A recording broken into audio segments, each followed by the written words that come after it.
Precision learning is a combination of 1, 2, and 3, and it's what's called ML squared. It's a framework which incorporates machine learning techniques to score, correlate, and improve outcomes. It uses machine learning to improve machine learning.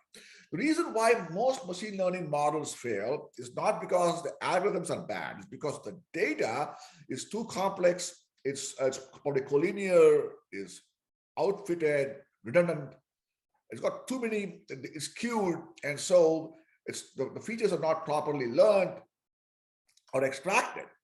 And so what happens is that it results in poor accuracy.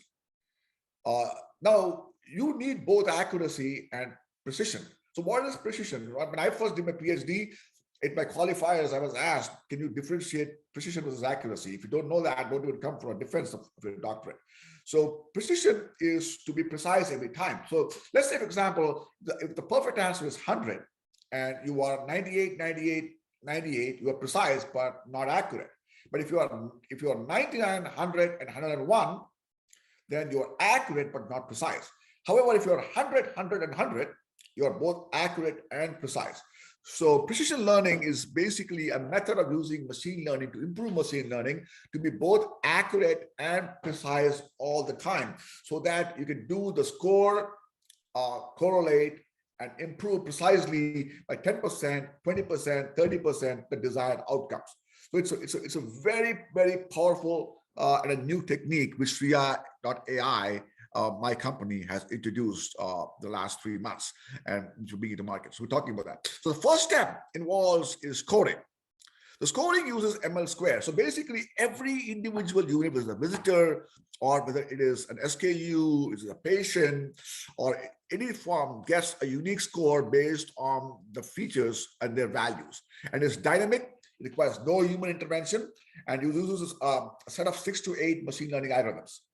Once a score is formed, big deal. So how do I use it, right? So the step next is to do a correlation of this score with the desired outcome. The desired outcome being, for example, reduction in churn, increase in subscriptions, increase in online conversions, decrease in patient readmissions, decrease in stockouts or back orders, decrease in transportation costs, so on. And that you want this correlation to be either strongly positive or strongly negative. You don't want to be something in the middle. So a strong correlation, positive or negative, is very important. What it does is, if you establish that correlation, the score now becomes a surrogate or a proxy for the outcome. Remember, the outcome is post-mortem. You can't change it. The patient has already been readmitted. The visitor has already left and gone. He or she has not purchased. But the score is actually a surrogate. It's controllable. So by changing the features, you can change the score, you can manipulate it so that the outcome is positive in your favor. That's why the score correlate is important. Okay. Now that you have scored and correlated and got a strong positive or negative correlation, what next? Well, the next is improvement, is to improve with both precision and accuracy. So I want to say, I want to get a 20% improvement every time I run this model. Can you get me? So not only are you talking about accuracy, but also precision. And that comes through the precision ML square. So you're now using ML to get a score, and now one more time ML to get the accuracy and the precision. And that's what is the biggest difference between standard ML and ML square. So no, it doesn't really work. Is this something of a smoke and mirror, or is it really work? So what we did at Shriya is we tested this. We produced a platform, Shriya ML, which is standard ML, and SXI, called Shriya Expert Index, which is a score, and we tested it on 12 different verticals. And the results are as follows. It's pretty clear that in clinical analysis, the standard accuracy was 63% and SXI is 100. Education, 80, SXI 100. Oil and gas, 87.5, SXI 100. Predictive maintenance, both were close to 100. Replenishment, 79, 99.9. Finance, 94, 99. Robotics, 88, 99. Healthcare, 89, 99. Wireless, 67, 98. Chemical, 98, 98. Recruitment, 98, 98. Back order, 93, 97. So the improvement ranged from as little as 0 which is not bad, equal to as high as 58% in over the conventional standard ML. That is the power of precision ML. You've got ML squared, and so remember, square of 1 is still 1. So but the square of 2 is 4. So what I'm saying here is that it is going to be greater or equal to standard ML squared. So it's not going to come down. And even remember, square of -1 is +1. So basically, that's why it's important to get both a correlation positive or negative. Since we're squaring it, the negativity goes away. That's the beauty of mathematics, is that when you square, it's no longer negative. A square can never be a negative. It's always a positive number. That's why it is important to have this correlation in a positive or negative strongly, because -2 correlation is +4 in square. +2 correlation is +4 in square. So both are same. So that's why it's good to have a strong positive or negative. Hopefully I gave you the examples of why it's good to have -2. So if you have negative correlation, then you want to decrease the score to improve the outcome. If a positive correlation, you want to improve the score to improve the outcome. Either way, you're still going to improve the outcome. Okay, so before we go and talk about some use cases of how we have actually done this. So example I talk about is wireless.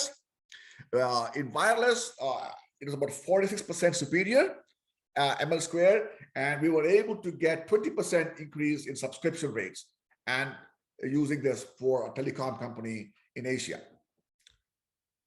Okay, in recruiting, it is 56% superior, and 18 to 20% increase was obtained for recruiting right candidates for the right job. Okay, and also the time to recruitment, whether the candidate is going to be interviewed, whether the candidate is going to be hired, the level of accuracy was at least 18 to 20% more, and the level of precision was about 56% more. So the first number is precise precision of 1.56. The second person is accuracy improvement. Healthcare, it was about 11%, and we were able to get 20% more accurately about who is going to be readmitted. It's very critical. If we can learn from the past and say, of these next 100 patients who are admitted, the following 20 are likely going to be readmitted. And even if the doctors take extra care of those 20, and 15 of those actually don't end up getting readmitted, that's a big savings to the healthcare system. But more important, 15 of those patients are going to bless us for not being readmitted. What a statement, because it actually makes the patient's lives a lot better. So in healthcare is one area where, in my humble opinion, precision machine learning could make a huge difference between something called living and not living. And that's, I don't want to use dying, but living and not living. Let's say that. In robotics, a very different field, we have got close to 13% higher precision and 18% to 20% higher accuracy. E-commerce is an area where we have done about 30 different companies, and we got about close to 1,739% higher accuracy and precision here. It's humongous. So imagine that sort of the potential here is much more than anything else we have seen so far in our trials. So with this, I want to come to an end of my show and say, hopefully I have been able to communicate what is AI in machine learning. What are the 4 types, namely predictive, prescriptive, reinforced, and precision. And I've taken up what is precision machine learning and why is it so important, because both precise and accurate. It uses generative and predictive AI. It uses ML squared, which is basically machine learning to improve machine learning. And then it basically uses a principle of score, correlate, improve, where every unique item or visitor or SKU gets a score. With the correlation, you want the correlation to be strongly positive or strongly negative, because a square of a negative is always a positive. And then we use the correlation to then improve, because the score now acts as a strong positive or negative proxy or a surrogate and it's now controllable, while the outcome is post-mortem uncontrollable. So that's why we believe, and the use cases we showed how it can be applied. So that's why we believe the precision machine learning of Sriya.ai is going to be the next best thing here in technology and science and AI. And hopefully we have conveyed that to this webinar. Thank you very much. Have a wonderful day. Bye-bye.